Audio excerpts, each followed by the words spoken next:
70 years after the clear cut, the keystone, a promise. The story of a forest can begin anywhere.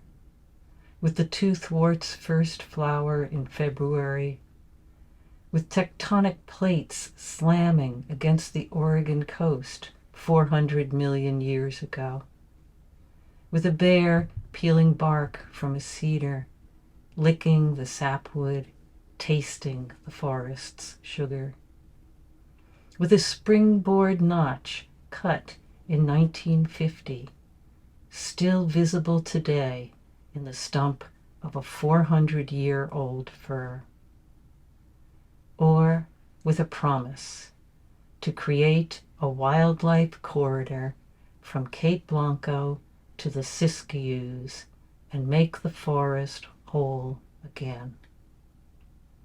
Here, where an old logging road crumbles and slides off the hillside into the Elk River, a sign nailed to a tree tells us this forest is protected by the Wild Rivers Land Trust.